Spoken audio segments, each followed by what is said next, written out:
Let me show you how to be a good Bayesian. Today, I am thrilled to host my friend Tomi Capretto, a multifaceted data scientist from PyMC Labs, a dedicated statistics educator at Universidad Nacional de Rosario, and an avid contributor to the open source software community, especially known for his work on Bambi. In our conversation, Tomi shares insights from his dual role as an industry practitioner and an academic. We dive deep into the practicalities and pedagogical approaches of teaching complex statistical concepts, making them accessible and engaging. We also explore Tomi's contributions to Bambi, which he describes as BRMS for Python, and indeed, it is a Python library designed to make Bayesian modeling more approachable for beginners and non-experts. This discussion leads us into the heart of our newly launched course, Advanced Regression with Bambi and PyMC, where Tomi, Ravin Kumar, and myself unpack the essentials of regression models, tackle the challenges of parameter identifiability and overparameterization, and address overdispersion and the new zero-sum normal distribution. So whether you're a student, a professional, or just a curious mind, I'm sure this episode is packed with insights that will enrich your understanding of the statistical world. This is Learning Bayesian Statistics, episode 112, recorded June 24, 2024. Let me show you how to be a good Bayesian. Change your predictions after taking information in. And if you're thinking I'll be less than amazing, let's adjust those expectations. What's a Bayesian? It's someone who cares about evidence. Welcome to Learning Bayesian Statistics, a podcast about Bayesian inference, the methods, the projects, and the people who make it possible. I'm your host, Alex Andorra. You can follow me on Twitter at Alex_Andorra, like the country. For any info about the show, learnbayesstats.com is la place to be. Show notes, becoming a corporate sponsor, unlocking Bayesian merch, supporting the show on Patreon, everything is in there. That's learnbayesstats.com. If you're interested in one-on-one mentorship, online courses, or statistical consulting, feel free to reach out and book a call at topmate.io/Alex_Andorra. See you around, folks, and best Bayesian wishes to you all. Hello, my dear Bayesians. A quick note before today's episode. StanCon 2024 is approaching. It's in Oxford, UK this year from September 9 to 13, and it's shaping up to be an incredible event for anybody interested in statistical modeling and Bayesian inference. Actually, we're currently looking for sponsors to help us offer more scholarships and make StanCon more accessible to everyone. And we also encourage you to buy your tickets as soon as possible.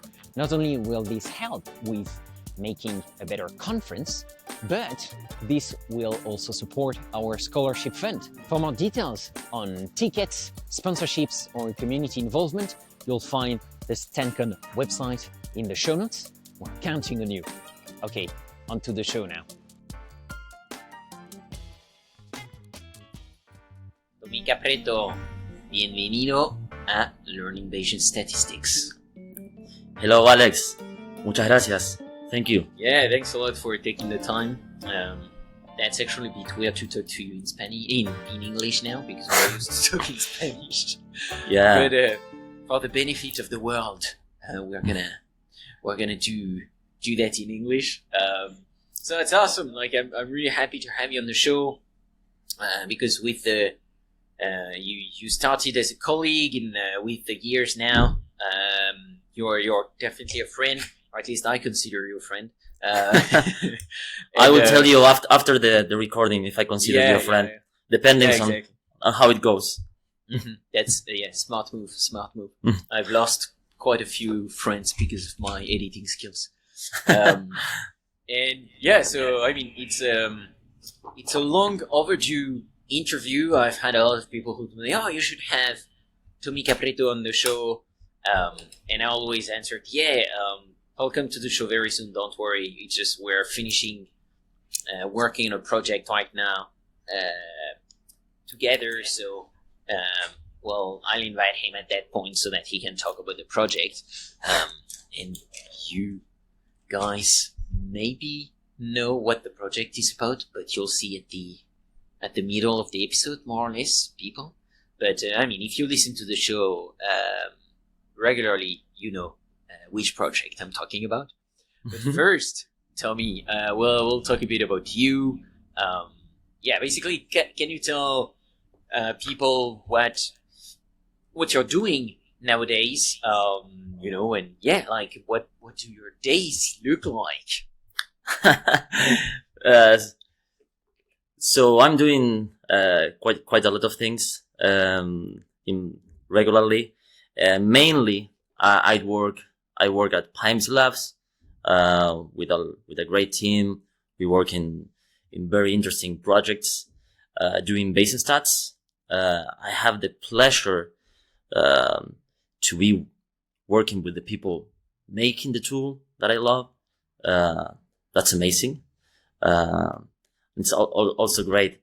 I don't know, when we are working on a project, we realize PyMC needs to be able to do something, or there's something broken.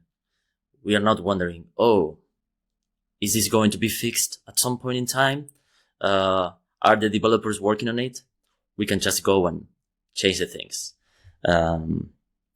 We have to be responsible, because otherwise the community will hate us for changing the things all the time. But I definitely really like it.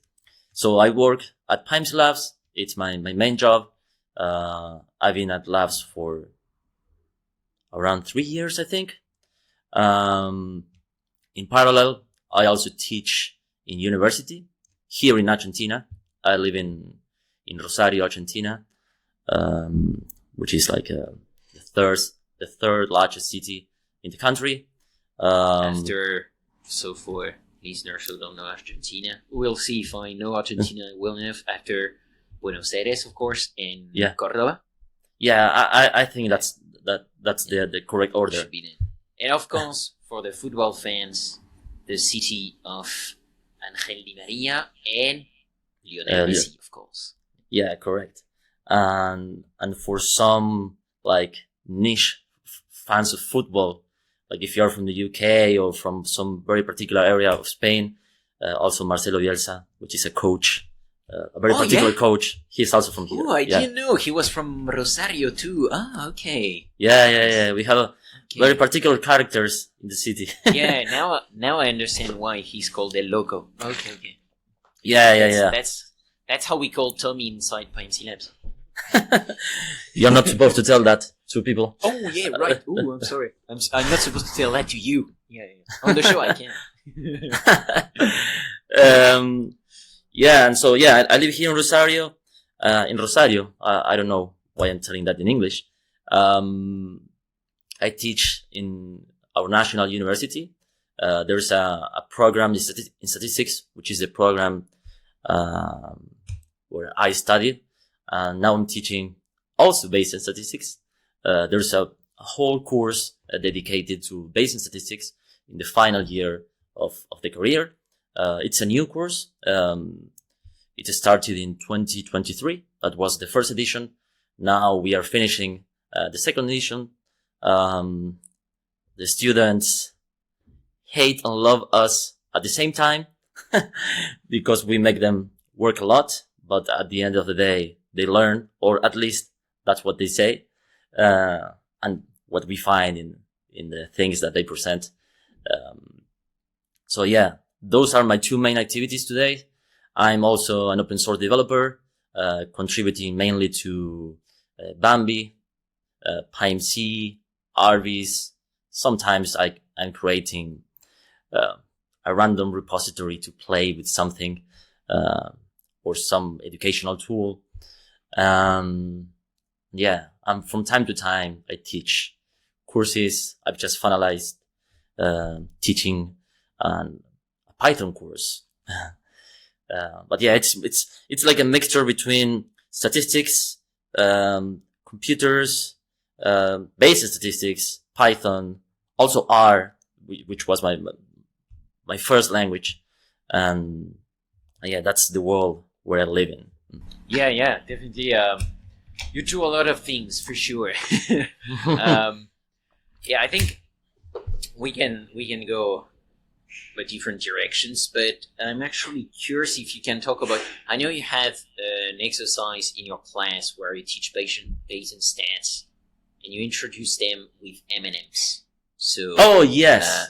Yeah, can you talk a bit about that exercise on the show? I think it will be interesting for our listeners. Oh yeah, definitely. To be completely honest and fair, it is not our idea. It's an idea that was actually published on a paper.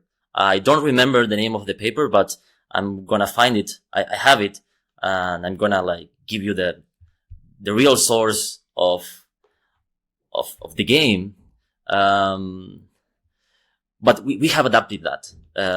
Basically, the first day you enter a Bayesian classroom, the teachers present you a problem saying, hey, something happened with MMMs. In our case, we used the local version, which are called rocklets. It's basically the same. It's chocolate, different colors. And we tell them, hey, the owner of the factory suspects that there's something happening with the machine that creates the MMMs of a particular color, and you need to figure out what's happening. And so we divide the students in groups. We give them a bag to the different groups, and they have to open the bag. They have to count the number of pieces that they have of the different colors. At that point, the students realize that what they care about is whether it is of that particular color or not. And the idea is to start thinking in a statistical plus Bayesian way. Like, what is the quantity we are trying to estimate? Or what is the quantity that will tell us the answer? And then you say, okay, we are talking about a proportion. All right. And do we know anything about that proportion? Well, it's a proportion. It can be between 0 and 1. It's a continuous quantity. And then, okay, we are going to work manually, so let's discretize that proportion. And we have 11 values from 0 to 1. And then, okay, what else do we know about that proportion? Are all the values equally likely? And you can notice that we are starting to build a prior. And students are like, no, we have 5 colors. The probability of this color being present 80% of the time is not the same as the probability of this color being present 20% of the time, for example. And so we start in a very manual way to build a probability distribution, which is the prior for the proportion of items that are of that color. And then we say, okay, what's the kind of the data that we are collecting? And we end up saying, okay, this is a binomial experiment. And we talk about the different assumptions, independence, constant probability. And then, okay, how can we combine this information together? And we naturally talk about the Bayesian theorem. And then, yeah, we do all the math by hand with very simple numbers, but in a very intuitive way, with a problem that is interesting for students, because they know those chocolates, they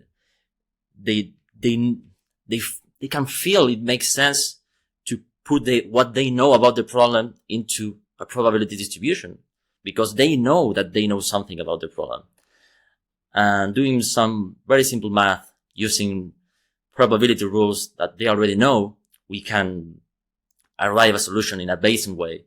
And the end of that lesson is, okay, everything we did so far is what we are going to do in this course. Like, we are going to learn more about this approach to do statistics. And yeah, in the very end, they can eat the data, basically. And and that's really interesting.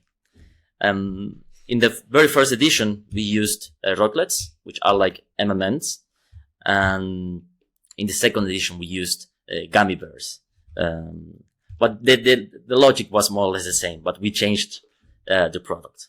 And I don't know what we're going to do in the next edition, but it will have some food involved.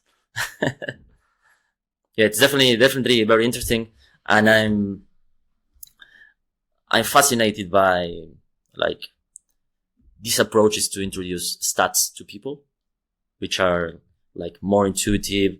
The student is involved in the problem from the very beginning. You don't just start with a list of 10 abstract concepts that perhaps they know how to follow, but it's just less attractive. So yeah, we do that, and I really like that approach. Yeah, no, for sure. I mean, that's definitely super fun. That's why I wanted to you to tell it on the show. I think it's a great way to teach stats, and we'll definitely add that to the show notes, as you were saying. And for next year, well, I think you definitely should do that with AlphaJores. Let's see if we have the budget to do that. Yeah, that's gonna be a bit more budget, yeah, for sure. I mean, the best would be with empanadas, but that should be that shouldn't be very easy to do, you know, like the empanadas break. Nah, it's gonna be a whole mess. So, you know. Yeah, and that usually happens like early in the morning. So, students will be like, what are we doing here? Yeah, but it's a nice confusion because it creates an impact. Like they enter the classroom, and instead of having people saying, "Hey, this is my name, we are going to work on that," it's like, "Hey, you have this problem. Take some gummy bears," and they're like, "What? What's happening?" So that is attractive. Yeah, no, for sure. Most of your students are like, do they already know about stats? Yes. You're teaching them the Bayesian way? Okay. Yeah. So at that point, what's the most confusing part to them? How do they react to that new framework? I would say in general, we had good experiences, especially at the end of the journey. But in the very beginning, so when they start the course, they already have like 20 courses, or let's say 15, because other courses are focused on mathematics or programming. But they already had like 15 courses about statistics, but they are all about the non-Bayesian approach. So frequentist approach. They know a lot about maximum likelihood estimation and all the properties. At that point, they already spent hours, like writing mathematical formulas and demonstrating results and all that. But they are very new to Bayesian statistics because all they know about Bayes is Bayes rules. Bayes rule. That's the only thing they know. And they also know there's, an estimation method called the Bayesian method, but they are not using that at that point. And one thing that, there may be other things, but one thing that takes some time, for them to adapt is, okay, parameters are not fixed anymore, and I put a probability distribution on top of that. Because in all the courses they took before our course, there's a lot of emphasis on how to interpret confidence intervals, p-values, and classical statistics. At that point, they are not the typical student that is confused about interpreting confidence intervals, p-values, and frequency stats, because they practice that a lot. But then it's hard for them to switch from parameters are fixed and our interval either contains the parameter or not, but we don't know it, to, parameters are random quantities and we put probability distributions on top of them. So there's a cost there, which is not huge. And what was really nice for us, Monte Carlo is something that really helped us. From very early, we start computing quantities of interest with Monte Carlo. When they realize the power in that approach, they're like, oh, I really like this. Because I have a probability distribution and I'm interested in this particular probability, or I'm interested in a probability involving two random variables, or in many things. Once they discover how powerful that approach is, they're like, oh, this is really nice. But yeah, it's a challenge, but I really like it. And I think at the end of the day, they also like it, and they see the power in the approach. And in fact, I have a student that is right now working on a Google Summer of Code project with Bambi. So it's Bayesian stats. And it seems I'm going to have another student working on a hierarchical model for his job. So yeah, it's really nice. Nice, yeah, for sure. Who is the? So I know also. I think if I remember correctly, there is so you know Gabriel, who works on Bambi. I don't remember his last name right now. Do you? It's hard. It's Gabriel Steck-Schulte. I don't know. Right. Yes, something like it. So sorry, Gabriel. But Gabriel is also a patron of the show of Learn Bayes Stats, so he's really in the Bayesian state of mind. Thank you so much, Gabriel, for the support to Learn Bayes Stats, but also and even more importantly, the work you do on Bambi. I know you've helped me a few months ago on a PR for HSGP, where I was testing Bambi's HSGP capabilities to the limit. And yeah, so thank you so much, Gabriel, and Tomi, of course, for developing Bambi all the time and pushing the boundaries on that. I know Gabriel, so he was working in the industry. Now he's back to academia, but in a more research role. And sorry, Gabriel, I don't remember all the details about this, but I do remember he was doing something very cool, applying Bayesian stats. So I'm like nudging him publicly to someday tell the world about what he does, because I remember being like, oh, this is quite interesting. So yeah, definitely, yeah, for sure. Yeah. Actually, let's talk about Bambi, Tomi. I think it's going to be very interesting to listeners. So, yeah, can you tell us what Bambi is about, basically, and why would people use it? The way I usually do that is, at least if people know R, I tell them it's like BRMS in Python. If you're interested in BRMS and don't know what that is, I think it's episode 35 with Paul Buchner. He was on the show. I put that in the show notes.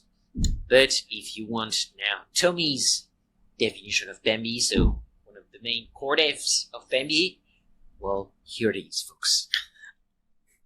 To be honest, your definition was already really good, because it's one of the definitions I usually give when I know the other party knows about VRMS. But basically, if you don't know R, I can tell you, like, in 30 seconds, R has very particular syntax to specify regression models, where you basically say, okay, this is my outcome variable, use a symbol, which is a tilde, and you say, these are my predictors. And you pass that to a function together with a data frame, which is a very convenient structure. And that function knows how to map the names of the predictors to parameters and variables in the model. It's basically, it knows how to take a model formula and a data frame and some other information that's not always needed, and it constructs a model with that information. So that's like very built into R. Like if you go back to, I think, to the S language, the formula syntax already existed. Then the R language has the formula syntax in the base packages, and a lot of packages built by people in R use the formula syntax to specify regression models. And a lot of people also extended the formula syntax to account for other things. Like one extension that we incorporated in Bambi is the syntax to have what in frequentist stats you call random effects. That appeared, I think, the first time in the LME4 package, which is a very popular package in R to work with mixed effects model, which is another name for hierarchical models. It's crazy how many names you have for that.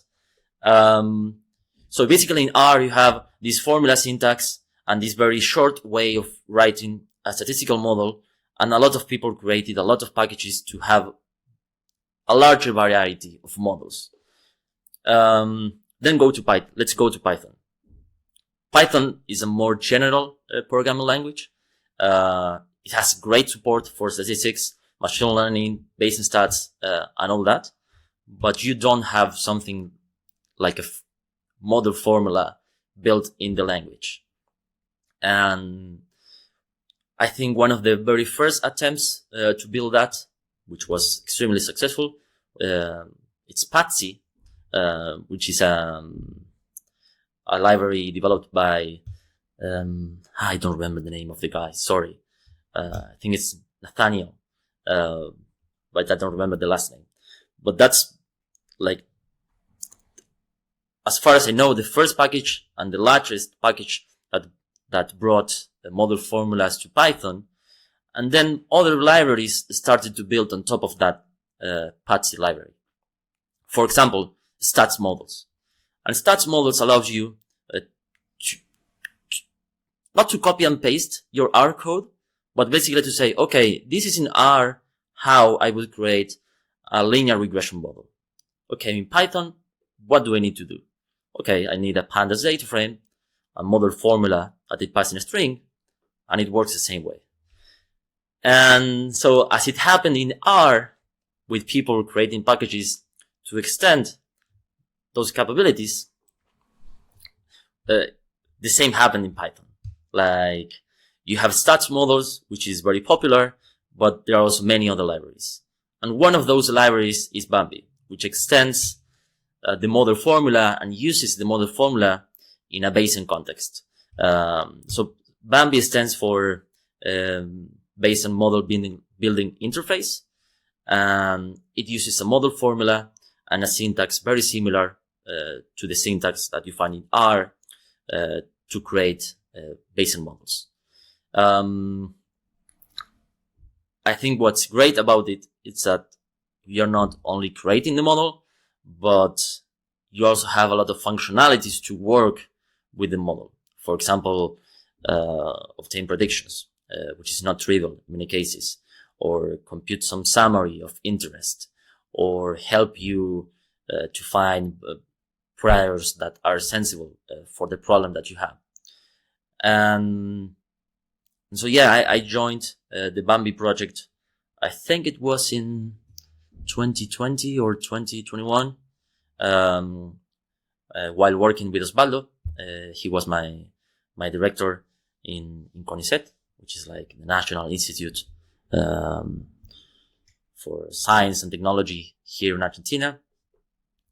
And and I really liked the interface, and I saw many points that could be improved. Mainly that Bambi didn't support the syntax for random effects. Actually, no Python library supported that because PyMC didn't support that. And at that point in time, I was learning about programming languages, and I was like, well, maybe it's time to write a parser for model formulas. And that's what I did. and that was my first big contribution to Bambi. And then we started to add, more model families. So Bambi now supports many more likelihood functions. We started to add better default priors. Because the goal of these libraries is to allow you to have a quick iteration. It's not that we are rooting for, hey, you should all use default priors and automatic priors. No, please don't do that. But if you want to have something quick and iterate quick, then that's not a bad idea. Once you more or less have, like a more refined idea of your model, then you can sit down and say, okay, let's really think really about the priors. So to summarize, Bambi is a package built on top of PyMC. I didn't mention that before. That allows people to write, fit, and work with Bayesian models in Python without having to write a model in a probabilistic programming language. There's a trade-off, like you can write a very complex model in 2 or 3 lines of code. If you want full flexibility, you should use PyMC. And to conclude, you said Bambi is the BRMS of Python. We always take like BRMS as an inspiration and also as what we want to have in many cases, because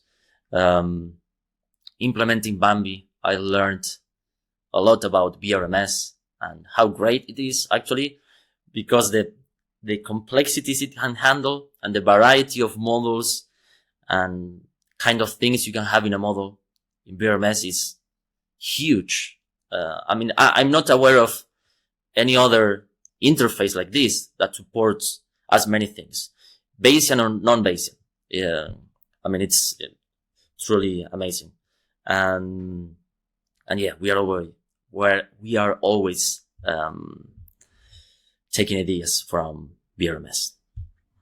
Yeah, great.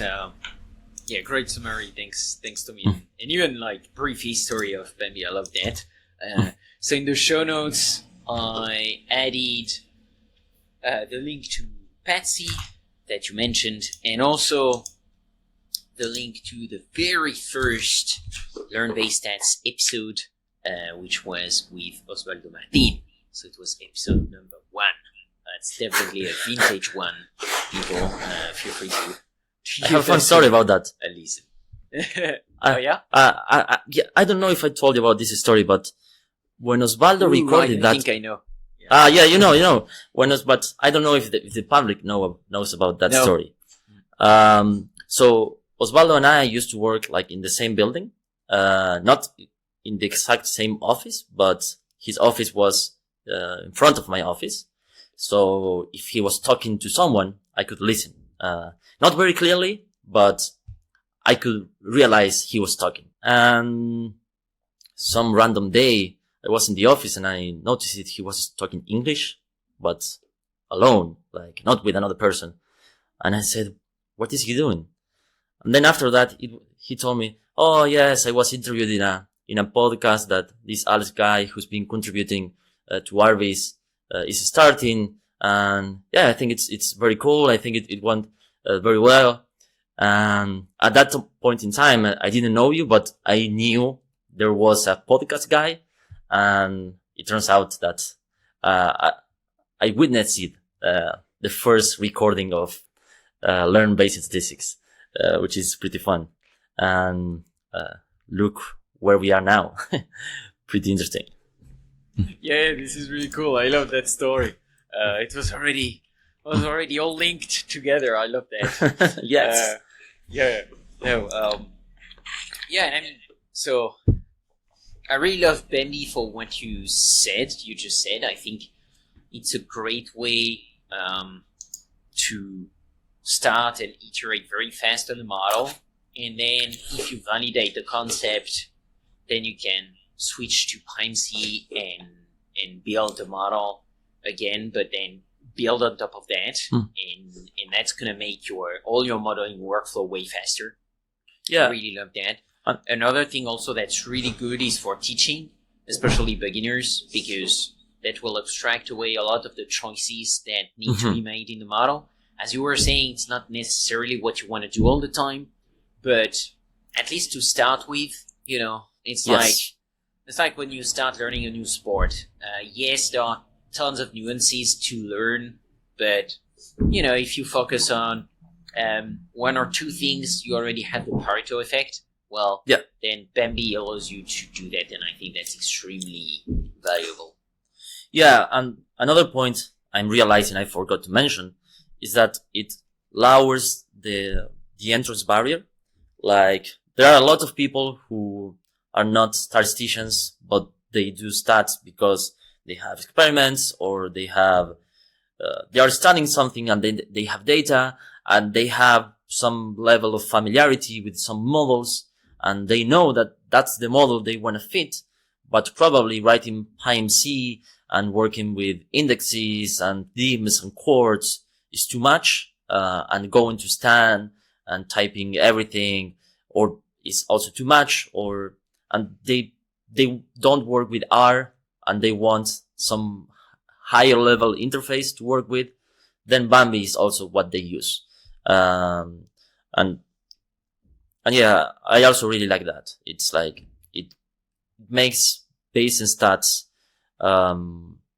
more welcoming, for people that are not experts at, writing code, and which is completely fine, because a lot of people out there are trying to solve already difficult problems and adding the extra complexity of being an expert in a PPL, maybe too much. So that's also another reason to have these interfaces.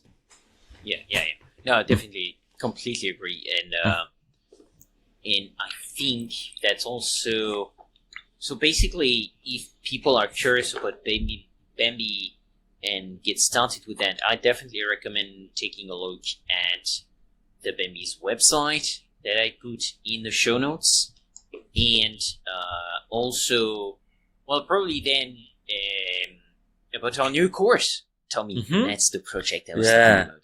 So that's also why I'm happy to have you on the show here, because so the course is called Advanced Regression with Bambi and PyMC. Precisely, it's on the Intuitive-based website, so of course I'll put that in the show notes for people who want to take a look at it. If you're a patron of the show, you have 10% off. This is the only discount that we do, so I hope you appreciate it. That's how special you are. Thank you so much, patrons.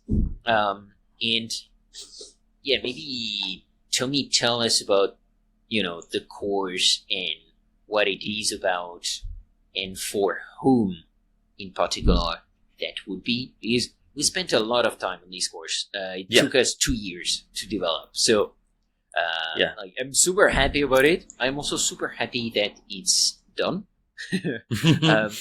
But yeah, maybe give us the elevator pitch for the course. Who would that be for, and why would people even care about it? So the advanced regression course is a very interesting course with a lot of material, with a lot of very well thought material, which in all cases went through a lot of reviews.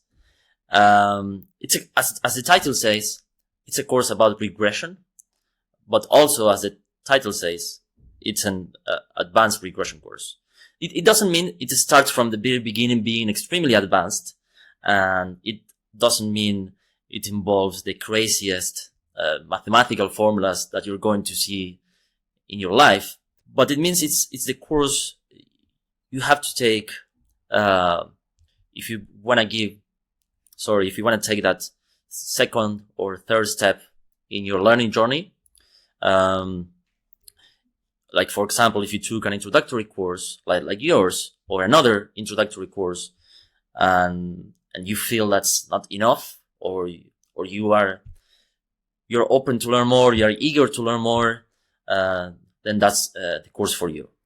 Of course, it has a Bayesian approach, and it uses a lot of Python, Bambi, and PyMC.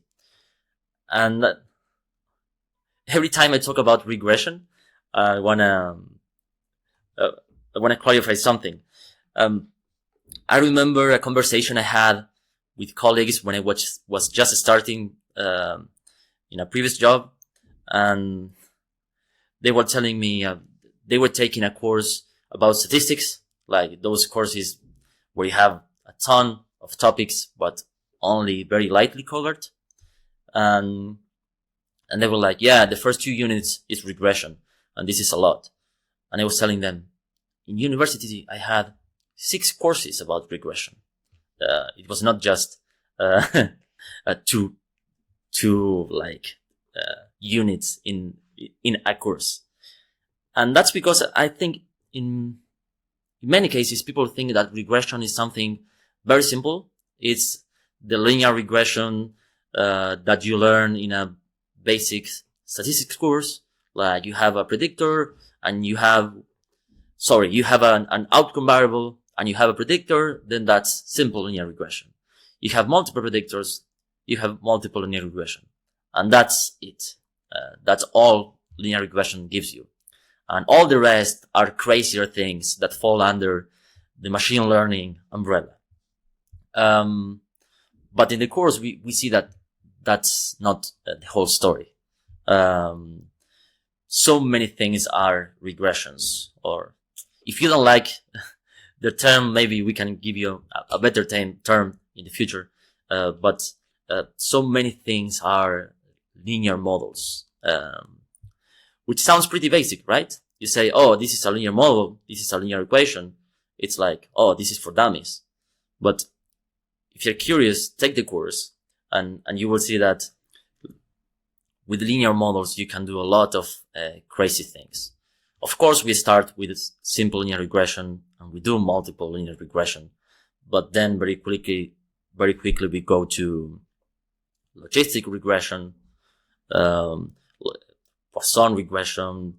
We talk about categorical regression, multinomial regression, when you have when your outcome is categories and you have multiple categories, and then it goes crazy, and we have zero inflation, and we have overdispersion, and we finalize the course talking about hierarchical models in the context of regressions, and it ends like with a very interesting model that you developed. So the course is very complete. Like, it starts from a few things that we assume people know, but we review them. But then very soon we start covering new things. And I think in all cases, we show how to do things with Bambi and how to do them with PyMC. We have a lot of visualizations. Our editor did an amazing job at editing the video, so we also have animations and all that. It's a product I'm proud of. It's nice. Yeah, definitely. There is so much that we've done, honestly, in this current S-Trip. Well, I personally learned so much because... Me too. As you were saying, it sounds like, regression is, just something from the past, but it's actually used all the time. Yeah. Even the big LLMs now, in the end, it's a lot of dot products, and dot products are matrices multiplied with vectors, and, a linear, a regression is actually not that far from that. It's actually exactly that. If you learn and understand really the nitty-gritty of hard regressions, complex regressions, you already know a lot of things you're gonna need to know when doing Bayesian modeling in the trenches. That's for sure, and that's also why I learned so much in this course, because I had to really dig into the regression models, and we show you how to do that from simple regression to binomial regression, Poisson regression. That stuff you guys obviously at least have heard about, but then we teach you more niche and advanced concepts like zero inflated regressions, overdispersed regression, which is the one of the chapters you worked on, Tomi, and you folks are gonna learn a lot on that. Like not only how to do the models, but then what to do with the models afterwards. How do you diagnose them? How to become confident about the models' predictions. And also we teach you about a personal favorite of mine, which is the categorical and multinomial regressions, which I use a lot for electoral forecasting, but also you're going to use that a lot, for instance, for any more than two categories. You're going to use a multinomial or a categorical, and that's just extremely important to know about them, because they are not trivial. There are a lot of subtleties and difficulties, and we show you how to handle that. So I think that's, personally, I learned so much. Something I really loved is what you did in the overdispersed lesson, where you were diagnosing the overdispersion and coming up with a bunch of custom plots to show that the model is underdispersed. Yeah, let's that's say, the term. compared to the data, and also then coming up with a a custom test statistic to actually see whether the model is underdispersed or not. And I think that's really powerful, because that shows you also that in the Bayesian framework, I often get that question from beginners. Oh, can I compute that test statistics? Because that's a magic one in the frequentist framework. I'm like, yeah, sure. But you can also invent your own test statistics for your own purpose here. You don't have to use a pre-baked test statistic. You have posterior samples. You can whatever you want with them. And I thought that was that's definitely one of my favorite parts of the course. And something I realized we forgot to mention, and I really like about the course, and I really like having that in the course, is all the different parts where we talk about parameter identifiability and overparameterization. And it's like, we don't tell you, oh, take this outcome, take these three predictors and put them into the machine and you're good to go. I think that's probably, that will be a difficult part the first time you encounter it in the course, but we cover it multiple times in multiple lessons. And the reason is, it's a very important topic that's covered in many places, but I think with not enough emphasis. So we did our best to include that topic in many lessons, to show it from different angles, show how it can happen under different circumstances. And that's something I'm really proud about. How much time and effort we invested in non-identifiability, parameter redundancy, and all that, and the different approaches to deal with that. That's something I'm proud of. I'm very happy we did that. Yeah, definitely, that's a very good point. I think I finally understand overparameterization by working on this course, because we see it from lesson 2 or 3 up until the last lesson, which is lesson 9. Yes, correct. So, and we see it repeatedly, and I think that's really good, because it's a hard concept that's related to unidentifiability. That happens a lot in models, not only Bayesian models, but all the any statistical model, but it's just a mathematical thing, and then it appears all the time in models, and that's related to an identifiability, but it's hard to understand, so you have to repeat it and really understand what that means, and then only then you can develop an intuition of what that really is and when it happens. So yeah, definitely that's also something I personally learned a lot and enjoyed a lot in this, like in building this course. Yeah, me too. What would you say was your, what would you say is your favorite part of all the curriculum right now? And also, what is the part that was much more complicated than you anticipated? Good question. So I don't know if this is a favorite part, but something I really like about the course is how many visualizations we created. Like in every model, we always created a visualization to explore the posterior, to plot predictions, to do things like that. I really like when you create a model and you don't just show two numbers. Yeah, you make a beautiful thing to communicate what you found. That's something I really like. But definitely, like, my favorite parts are the more advanced parts, like starting perhaps in lesson 5, lesson 6, when we talk about categorical regression, multinomial regression, and then everything that happens after that. Because I think that every lesson has many things to learn. So I couldn't say, okay, this is the part I enjoy the most, because I enjoy all of them, but definitely it's the second half.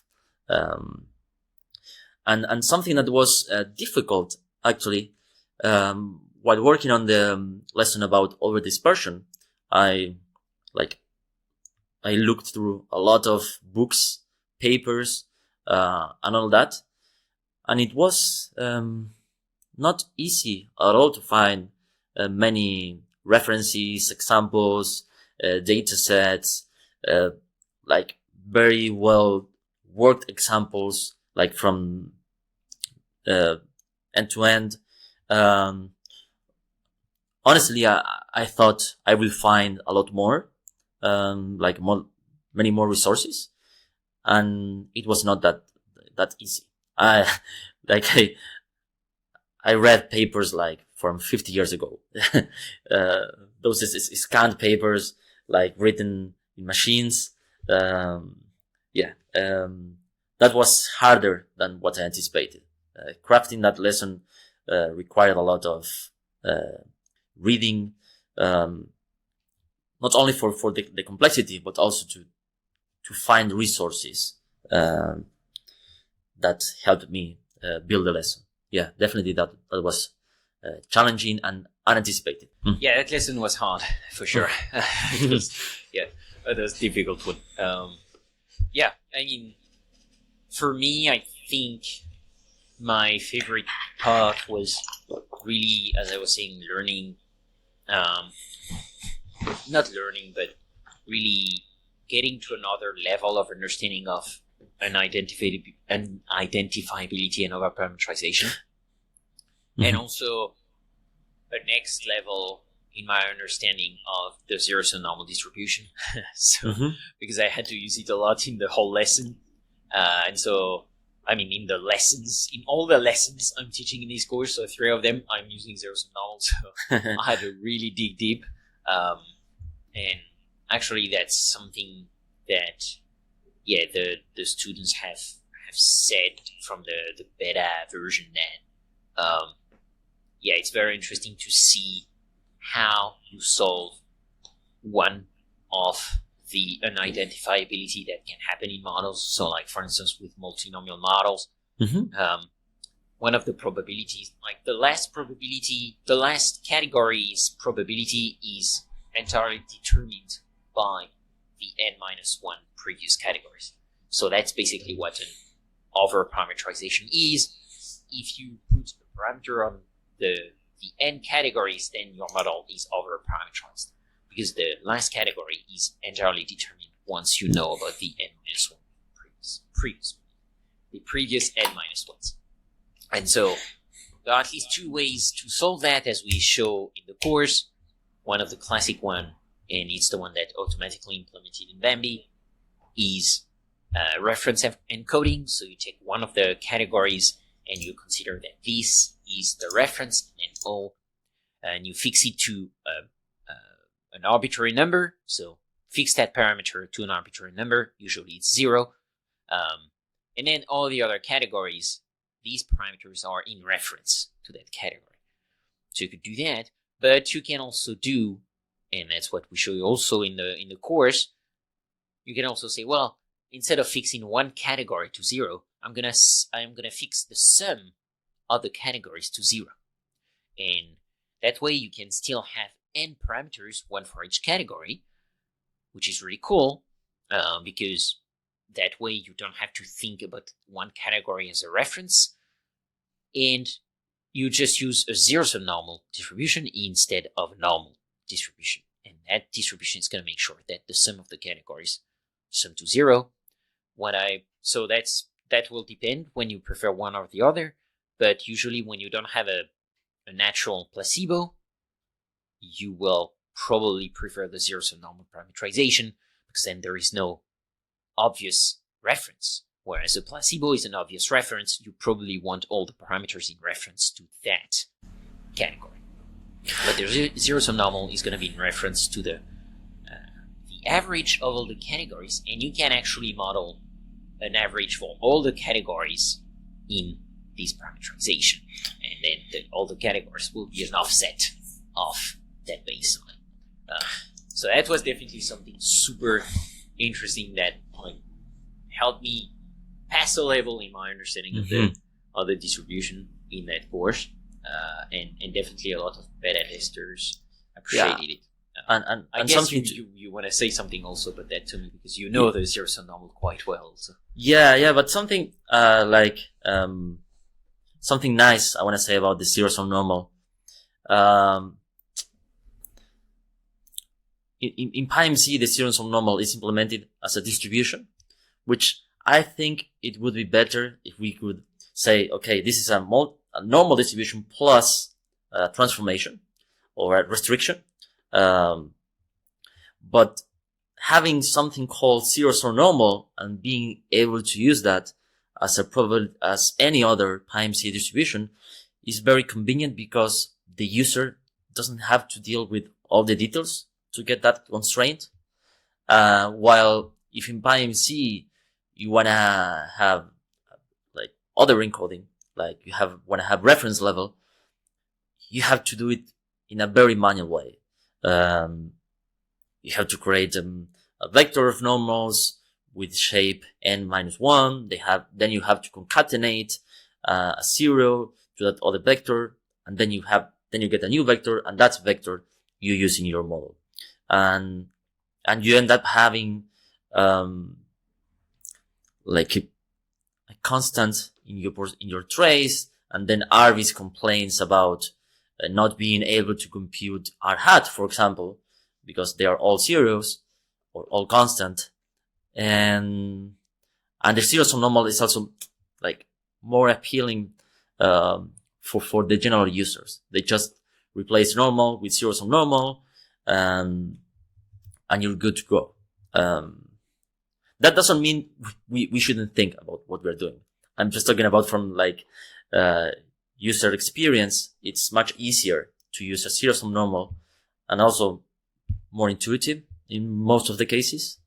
But yeah, I think the summary and how this relates to the course is think about parameter restrictions that you add to the model.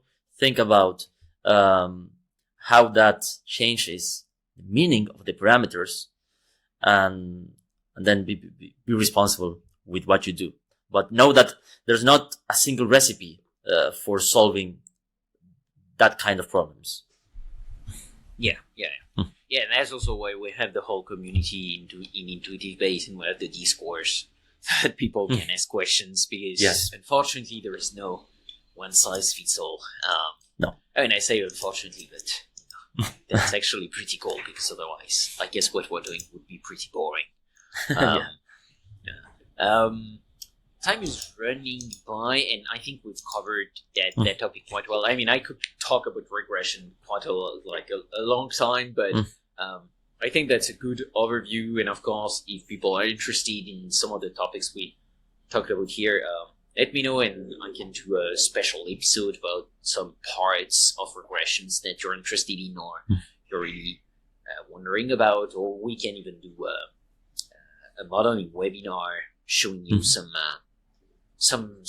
things, some answers to the most frequently asked questions you have about regressions. So for sure, let us know about that. And well, if we made you curious to take the course, that's awesome. I think this will be a lot of hours well invested.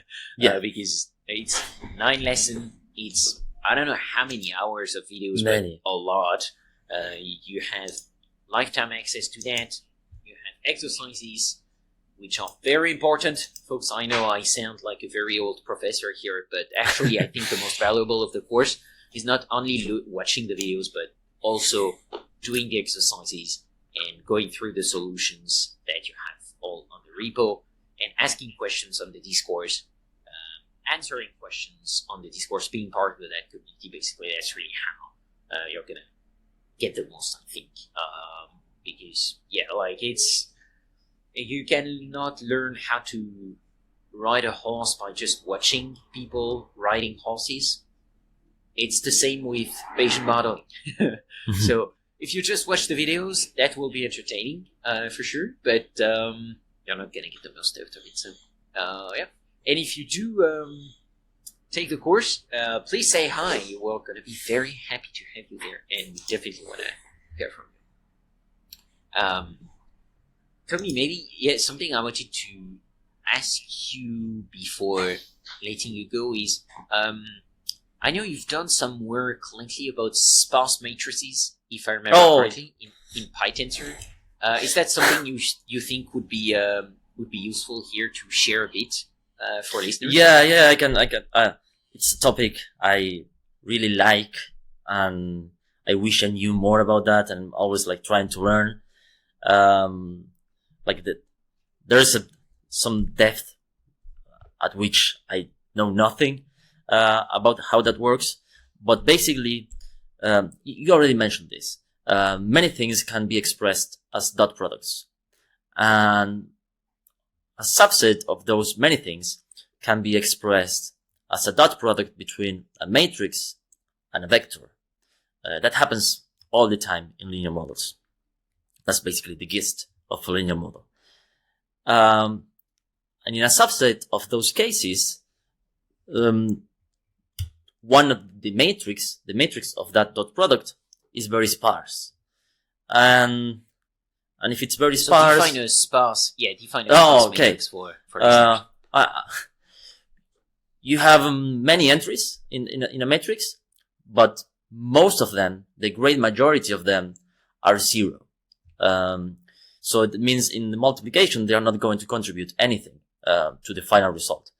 And if you do a dot product between a sparse matrix and a dense vector, dense is the opposite of a sparse, meaning that you can have some zeros, but you don't have so many zeros to the point where non-zeros are the rare value. Anyway, if you have a big sparse matrix and a dense vector, and you multiply them, you do a dot product, you're going to spend a lot of time computing things that are 0 and will always be 0 and contribute nothing to the end result. Of course, there are, for a long time, there have been structures to store these special matrices in computers in such a way that you save space. Because if you have a huge matrix with a lot of zeros stored in a dense way, that takes memory. It's not that if you don't tell the computer those values are all the same, it doesn't know about that. So it's going to take a lot of memory to store that matrix. But with a sparse matrix, first, you can save a lot of space into storage of the matrix, and then you can exploit like the sparsity to do less computations, and at the end of the day have computations that run faster. And if you are doing MCMC, which means that you are evaluating the log P and its derivative many times, it means you're multiplying. If you're doing the matrix and vector multiplication a lot of times, so gaining time, making that computation faster, is something that we want to have. And yeah, PyTensor has some support for sparse matrices and sparse objects in general. But as far as I know, that support comes like from the old Theano days. There has been some maintenance, but not a lot of features have been added. And yeah, for some projects at labs, I've been writing my custom things to do dot products between sparse matrices and dense vectors. Unfortunately, I didn't have time yet to put that into PyTensor. But I want to do that. If someone wants to collaborate on that endeavor, I'm more than happy. But yeah, I think it's something that we should do more. And the main motivation was that I wanted Bambi to do that by default, because Bambi is doing the simple thing of multiplying big dense matrices when some of those matrices could have been sparse. It's definitely not like new theory or new computational techniques, but it's taking things that already exist and making them usable, first available and then usable for the wider community. And I don't know, I have fun doing those kind of things. Yeah, I mean, I think this is extremely valuable. I hope you'll have time to include that in PyTensor in a few weeks or months, because and I mean, if soon, I had like time, the course, yeah. always coming soon. And if I had time, I'd definitely help you on that. Unfortunately, now with the new job and the other projects that have to finish, like don't have a lot of time for that. But yeah, but I mean, this is also definitely something that I want to learn more about, because it happens quite a lot, and this is extremely frustrating. Yeah. Because like it's just like your brain, it feels weird, because your brain, when it sees a zero, it knows if this term is not going to be useful. Mm-hmm. So you can kind of get rid of it when you do the computation by, you do any computation by hand, you get rid of the zeros very easily. But the computer doesn't know that. So you have to tell it, because otherwise it spends a lot of time doing useless computation, and then in the end it's like, oh yeah, that's a zero. But then you spent a lot of seconds doing that. Yes. And that's stupid. But you have to tell it, right? It's what I tell with computers a lot, right? Computers are very powerful, but often they are very dumb. So you need to tell them exactly what you want. And that's basically what you're trying to do here. Yeah. And that's really interesting, because that also happens very frequently, doesn't it? Yeah. For those who are curious about it and want to take a deeper dive, Daniel Simpson, he has a very interesting blog, and in that blog he has many posts about doing things with sparse matrices, because I didn't mention this, but these matrices can have particular structures, and if they have that particular structures, you can exploit some property of matrices and then do the computation even faster, or like dot products, inverses, transposes, and things like that, determinants. If you have matrices with particular structures, you can exploit those structures to save time and perhaps also memory. And Daniel wrote a lot of posts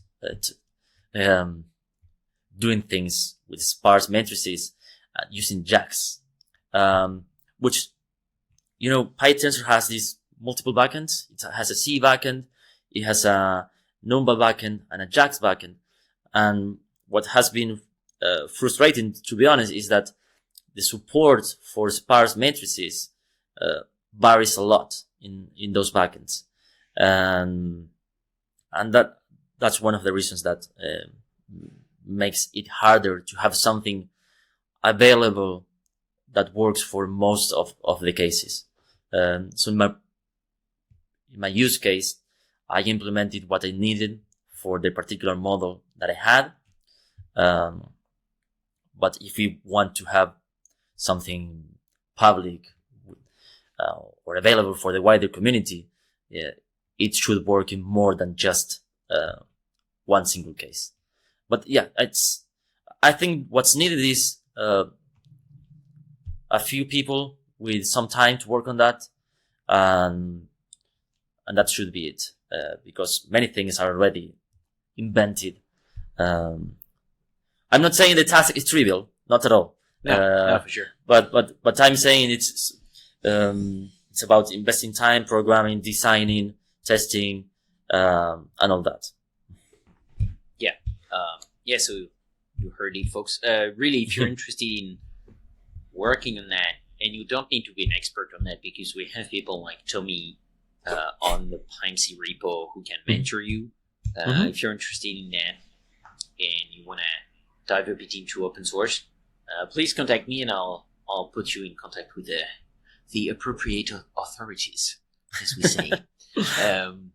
And yeah, so we should definitely put that blog post by Dan Simpson in the show notes, Tomi, if you can do that. And also, is there anything you can share already in the show notes from your custom implementation? Yeah, I have all the repository that is public. Perhaps I can update it with the latest things. But I do have a few things to share. Both cool. Implementations and experiments of myself testing those implementations. Nice. Yeah. Which implementations are those? Like, in which cases could people use them? Just matrix. If you write it's SPMB. It's a sparse matrix. SPMB, I think. But basically, a sparse matrix, dense vector multiplication. That's what I care about. But that's in PyTensor. PyTensor, C, NumPy, JAX, many things. But okay. Yeah, it's PyTensor with different backends. Okay. Yeah. So it would be like, for instance, you could use that function that's written in PyTensor in a PyMC model. Yeah. That's the goal, and that's what I did in my use case. Okay. Yeah. It's like you have a sparse matrix multiplication somewhere in your PyMC model. Instead of just doing pm.math.dot, you would use that custom... Another function. You would use that custom PyTensor function. Correct. Yeah, but the problem I was telling is, let's say you want to use the great new, not PySampler. Okay, then you need a NumPy backend to be available. So you have that sparse thing implemented in NumPy and so on. Yeah. So, yeah, it's... No, for sure. I mean, that's, that makes sense. But yeah, that'd definitely be awesome to have people help out on that. I would definitely love doing that, but fortunately cannot extend my days. But yeah, that's really fascinating work. That's really cool. I'm kind of hoping to have to do that at one point for work. So you are forced to do it. Yeah, either for the Marlins or for a labs project, because then I'm forced to dive into that and do it, and probably do a PR to finally push that to PyTensor.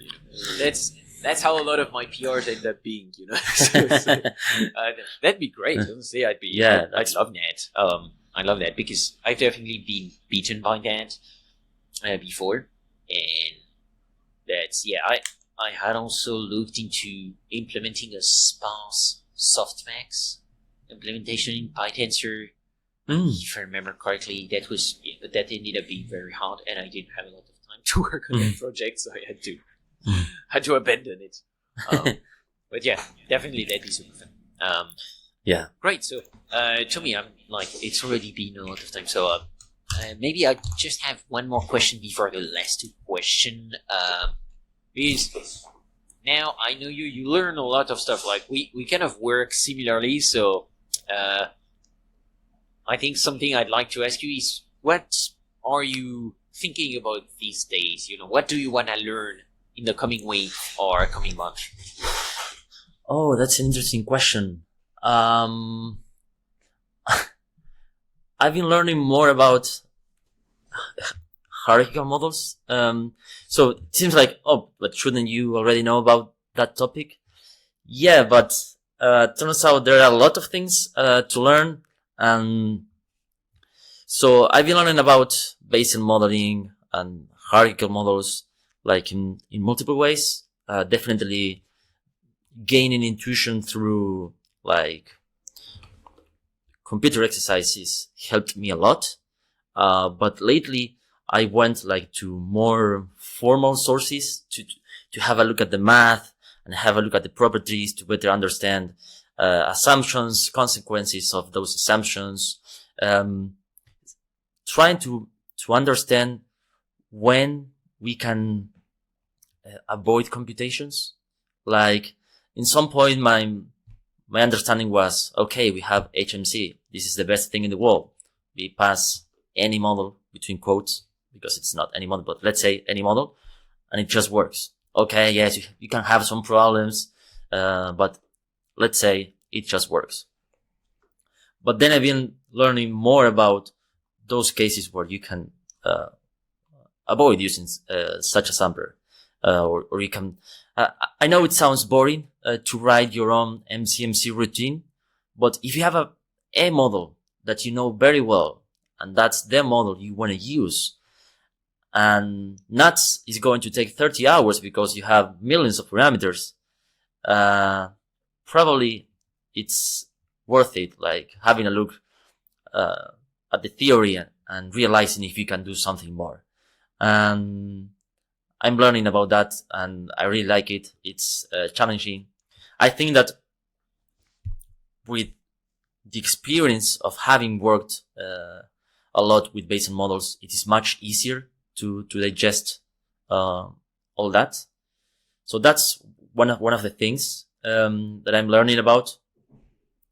Another thing that I'm always learning, and there's a book that we have been sharing lately with folks at labs and on Twitter. The book is called Richly Parameterized Linear Models or something like that, but something about models with a lot of parameters and how to work with those models. And the book is great. I enjoy it. And the topic is the connection between many different models that seem to be different, but how they are connected to each other. And I really enjoy that. Like, you have a spline model. You have a model with splines, and then you have a hierarchical model. But if you have these particular priors and you go to the model of that distribution, it matches that other thing. And seeing those connections between the different models and modeling approaches is really nice, because it may seem boring at some point, but that's how you really grasp the depths of something. So yeah, those are two things I'm learning about these days, and I enjoy learning about those things. Yeah. I can tell you love learning about new things. And I do too. So yeah, I think that's why also we work so well together. Yeah. And if you have a link to the book you just mentioned, I will share the book to add it to the show notes. Yeah. I'm very bad at remembering exact names. Fortunately, I can just search my computer, so I know one or two words, and then I can get what I want. That's cool. Yeah, sounds about right. And well, Tomi, that's great. I think it's time to call it a show. We've covered a lot of ground. Of course, there are a ton of questions I could still ask you, but let's be respectful of your time. But before I'll let you go, of course, I'm going to ask you the last two questions I ask every guest at the end of the show. If you could... First one is if you had unlimited time and resources, which problem would you try to solve? I don't know if this problem has like a particular name, but, I enjoyed working with samples obtained with MCMC methods. And it's really nice, like learning about how they work and how to diagnose them and all that. But if we could have just a method that gives us real samples from any posterior distribution that we work with, or we could have like a very clever machine that knows the details about every model, and without us noticing, it uses a specific method to give us draws from the meaning that you don't need to worry about divergences, convergence, and things like that, where you can just focus in the analysis of the outcome. I will work on that and it's something that I've been thinking more these days. Like, now I need to wait for the compilation. And now I need to wait a few hours to get the draws. If I could have something that saved me from that, even though I enjoy like learning about how it works and how to improve it depending on the kind of problems I'm having, I would definitely like getting rid of MCMC and just do MC. But I don't know if it's possible. But if I'm here to dream, I'm gonna have like a very ambitious dream. dream. For sure. Yeah. Let's dream big. I agree with that. Kind of having what I often dream about is having kind of like a Jarvis, like Iron Man. And be like, can you try that version of the model? Something like that. That'd be fantastic. Yeah. Nice. And then second question: if you could have dinner with any great scientific mind, dead, alive, or fictional, who would it be? And keep in mind that you cannot say myself because you already had dinner with me. Then we have to finish the recording. Yeah, I know. I knew you were gonna answer myself, and I definitely appreciate that. But you already had dinner with me, so you have to choose someone else. So again, let me explain the answer. I don't know why, but I'm a fan of movies and documentaries about World War II. And one movie I enjoyed a lot, and like I was really into the movie with a lot of tension and very like interested in what was happening, was I think in English it is called The Imitation Game, but in Spanish we call it The Enigma Code or something like that. And I really enjoyed that movie, and I was fascinated seeing the machine like moving the things and making noise, trying to crack the machines to understand the message, and then using like, okay, now we have the information. What do we do with that information? So definitely, I'm talking about Alan Turing, and we have dinner with him to talk about everything: how he was recruited, how they come with ideas, how they used it, what was hard about making choices, because it was both a technical problem, but also political, human problem. And then to talk about what happened after that. I think that the bad thing about that dinner would be that I would like it to last for many hours, because I would have many questions. But yeah, that would be one person I would like to have dinner with, to interview and ask a lot of things. Yeah. No, great choice. Fantastic choice, Tomi. And invite him at Christmas dinner. Christmas dinner takes hours, so I think that's a very good opportunity. Yeah, whether in France or Argentina, they always last hours. So that's good. Awesome. Yeah. Well, thanks a lot, Tomi. That was a blast to finally have you on the show. More than 100 episodes after you eavesdropped on Osvaldo's door at the CONICET. In Spanish, I think you would say pero que chusma. And I'm not Yeah.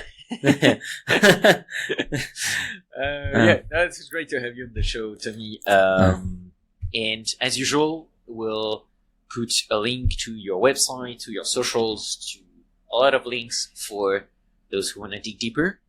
Mm-hmm. Thanks again, Tomi, for taking the time and being on this show. Thank you. It was a lot of fun, to be honest. So if Alex happens to invite you to the podcast, you have to say yes. Thank you, Alex.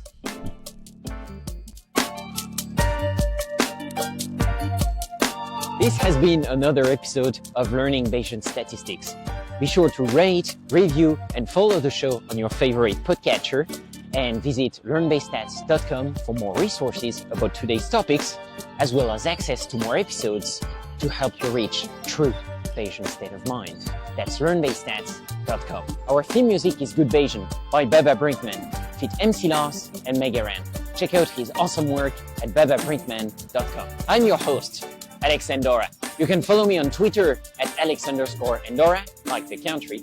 You can support the show and unlock exclusive benefits by visiting patreon.com/learnbayesstats. Thank you so much for listening and for your support. You're truly a good Bayesian. Change your predictions after taking information in. And if you're thinking I'll be less than amazing, let's adjust those expectations. Let me show you how to be a good Bayesian. Change calculations after taking fresh data in. Those predictions that your brain is making, let's get them on a solid foundation.